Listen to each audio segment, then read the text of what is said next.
El 1 de septiembre de 1939 dio inicio a un conflicto armado en todo el mundo, ya que Adolf Hitler invadió Polonia, iniciando así lo que conocemos como la Segunda Guerra Mundial, que dejaría millones de muertos alrededor de todo el planeta. México, como sabemos, envió a la Fuerza Aérea Expedicionaria Mexicana a finales de la contienda con el Escuadrón 201, además de que muchos mexicanos se enlistaron en el ejército de los Estados Unidos y que también muchos más fueron a Estados Unidos en busca de trabajo. Pero alrededor de todo este conflicto y de todas estas historias, existe la figura de un personaje cuyo nombre es ocultado en los libros de historia de texto de la SEP. Y estamos hablando de Luis Pérez Gómez, un héroe mexicano cuya valentía trascendió fronteras, desde su infancia en Guadalajara hasta su participación en una de las operaciones militares más importantes de la historia. El viaje de Luis es un testimonio del coraje y la determinación. Sin revelar demasiado, prepárense para descubrir cómo este joven mexicano superó innumerables obstáculos para convertirse en piloto y jugar un papel crucial en un evento que cambió el curso de la Segunda Guerra Mundial. La historia de Luis Pérez Gómez es un tributo a la perseverancia y el espíritu indomable de nuestro país. Acompáñennos en este viaje y celebremos juntos el legado de un verdadero héroe nacional.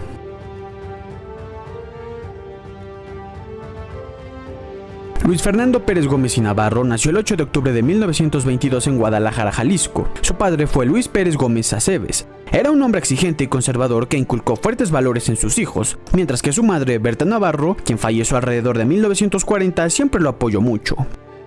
Desde niño, Luis soñaba con ser piloto aviador, construyendo aviones de plomo y hangares de cartón en su casa.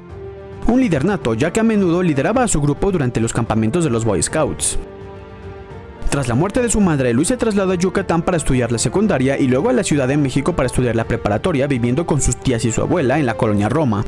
Para el 1 de septiembre de 1939 dio inicio la Segunda Guerra Mundial. Con México en tiempos de la expropiación petrolera y el fin del sexenio de Cárdenas, Luis era un estudiante inquieto y sociable de casi 17 años. Era deportista ya que practicaba natación, béisbol y salto de longitud. Además, continuaba en los Boy Scouts. Además, era estudioso y apasionado de la fotografía y el aeromodelaje. En este tiempo, Luis apenas estaba estudiando inglés.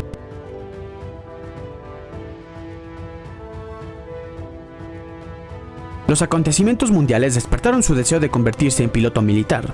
Aunque inicialmente fue recibido con escepticismo y rechazado varias veces por la Fuerza Aérea Mexicana, Luis perseveró, incluso enfrentando la deportación en su intento de llegar a los Estados Unidos. Finalmente logró llegar a Ottawa, Canadá, donde apenas sabía hablar inglés.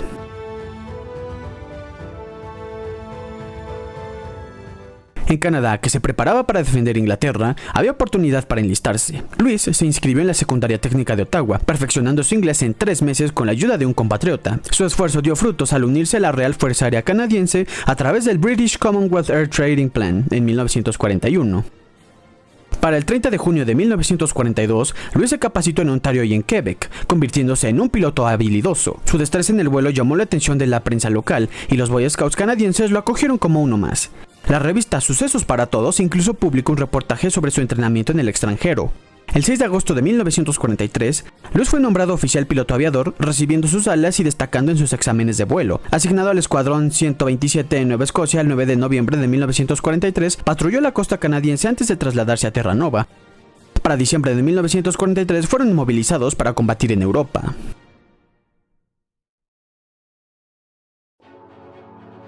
Una vez en Europa, Luis voló el Spitfire, uno de los aviones más avanzados y bellos de la época. Entrenando primero en un modelo más antiguo del Spitfire, demostró habilidades excepcionales y dedicación, ganándose altos elogios de sus instructores. No era el único piloto mexicano de la Real Fuerza Aérea Canadiense, también estaban sus compañeros como Thomas Benfield Lee y Sebastián Bernardo de Mier.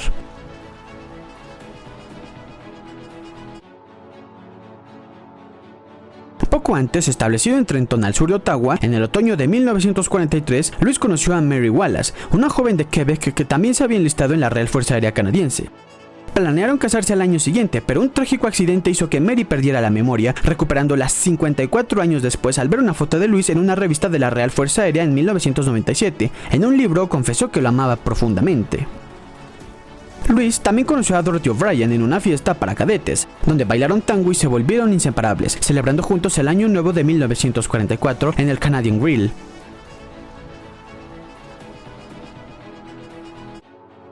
Ya en ese año, el Escuadrón 127, el escuadrón de Luis, fue seleccionado para participar en el desembarco de Normandía, conocido como el Día D.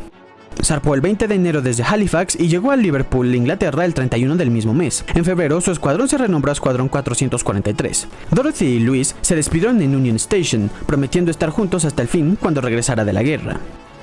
Junto con su escuadrón fue apostado en Digby, Inglaterra, equipado con el Spitfire Mk-5B y posteriormente con el Mk-9B, de capacidades superiores. En Europa patrulló la costa, atacando convoyes alemanes y derribando aviones de la Luftwaffe.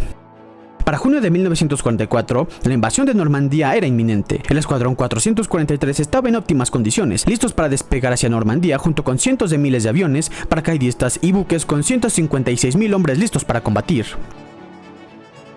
El amanecer del 6 de junio de 1944 trajo consigo uno de los momentos más trascendentales de la historia moderna, el día D. Bajo el manto gris del amanecer y las olas embravecidas del Canal de la Mancha, 156.000 soldados aliados se lanzaron hacia las costas de Normandía en una operación audazmente concebida y meticulosamente ejecutada, codificada como Operación Overlord. Esta epopeya militar marcó el inicio del fin de la Segunda Guerra Mundial y del Tercer Reich. La mañana comenzó con un rugido ensordecedor cuando miles de barcos de guerra rompieron la calma del mar con su artillería, abriendo paso para las tropas que se aproximaban. Las playas denominadas Utah, Omaha, Gold, Juno y Sword se convirtieron en escenarios de un caos heroico, donde el valor y el sacrificio se entrelazaron en un solo acto. Desde los cielos, oleadas de aviones aliados bombardearon las fortificaciones enemigas, mientras los paracaidistas descendían en la oscuridad, enfrentando una lluvia de balas para asegurar puntos estratégicos tierra adentro. Ya en tierra, las tropas avanzaban bajo una lluvia de fuego enemigo, enfrentándose a obstáculos implacables y a defensas bien fortificadas. Cada metro de arena ganada fue pagado con sangre y coraje. Los gritos de mando, el estruendo de las explosiones y el silbido de las balas se mezclaron con una sinfonía de guerra que resonó en los corazones de aquellos valientes soldados. Entre ellos se encontraba Luis Pérez Gómez, cuyo Spitfire surcó los cielos en defensa de la libertad y de la justicia. Una vez tomadas las playas, el escuadrón de Luis fue reubicado en Saint-Croix-sur-Mer, en Francia, como cabeza de operaciones aéreas. Este escuadrón fue el primero en pisar tierra francesa y el primero en realizar ataques a largo alcance a Alemania.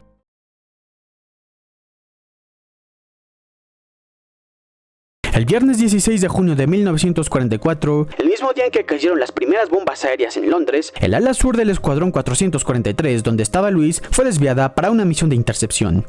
A las 8 de la noche del mismo día, otra patrulla al mando del comandante James Hull, acompañada por Leslie Foster, C.E. Scarlett, Donald M. Walsh, Hugh Russell y Luis Pérez Gómez, inició una misión para interceptar una formación enemiga. Tras una intensa escaramuza con los pilotos alemanes de la Luftwaffe, James Hull y Hugh Russell fueron las primeras víctimas mortales de la batalla.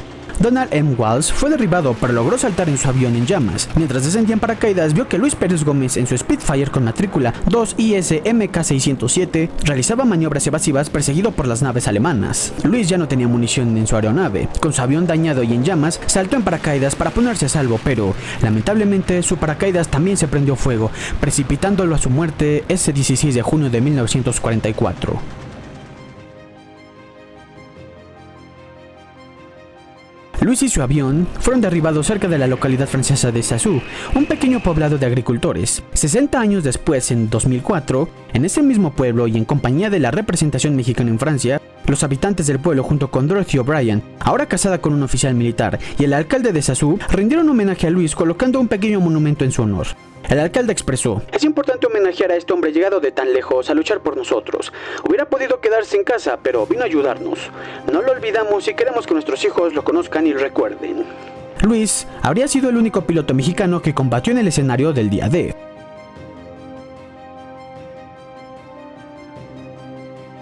Durante su estancia en el extranjero, especialmente en Inglaterra, Luis no perdió comunicación con su familia. En una de sus últimas cartas a su padre decía lo siguiente: "Mi querido papacito, bastante tiempo hace que debía haberte escrito, pero debido a cambios de aquí para allá, no me ha sido posible porque me gusta escribirte en paz, sin prisas de ninguna especie, porque tengo mucho que platicarte. Si algo me sucediese a mí, todas mis cosas te las mandarán a ti, así como mi cuenta, pero no hay por qué preocuparse ni pensar en nada malo. Yo estoy muy bien y contento, claro que los extraño mucho. Este país es muy bonito, figúrate que en las tardes libres nos vamos a andar en bicicleta y a jugar tenis". La noticia de la desaparición de Luis Pérez Gómez en Normandía fue un golpe devastador para su familia. La Cruz Roja Internacional lo declaró desaparecido después de un año, sumiendo a su padre y su hermana en un profundo dolor. La familia recibió una carta del Palacio de Buckingham firmada por sus majestades los reyes de Inglaterra Jorge VI e Isabel, ofreciendo sus condolencias por la pérdida de Luis. Dorothy O'Brien, quien esperaba ansiosa su regreso, recibió la noticia con lágrimas y un profundo pesar. Hoy en día, Luis Pérez Gómez descansa en el cementerio de Sassou, Francia. Los habitantes de ese pequeño pueblo agrícola lo recuerdan con un monumento erguido en su honor, un testimonio perdurable de su sacrificio y valentía en tierras extranjeras, lejos de su hogar en Guadalajara, pero cerca de los corazones de quienes lo conocieron y admiraron.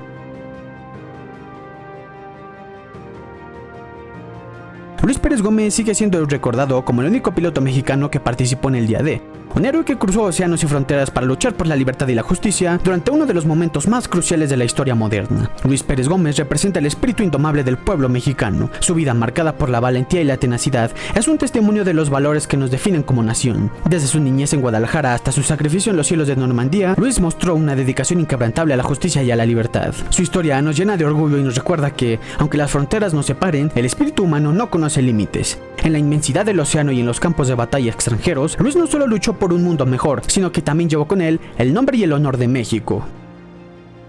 Hoy, al recordar su heroísmo, nos sentimos inspirados y unidos. Luis Pérez Gómez no solo fue un piloto, fue un símbolo de nuestro coraje y nuestra capacidad para enfrentar cualquier adversidad. Su memoria vive en cada uno de nosotros, en cada mexicano que cree en la justicia y en la libertad. En su sacrificio, encontramos la fuerza para seguir adelante y la convicción de que, como mexicanos, podemos conquistar cualquier desafío. Que su legado nos guíe y nos inspire a ser siempre valientes y a luchar por nuestros ideales con el mismo fervor con el que él voló hacia la eternidad.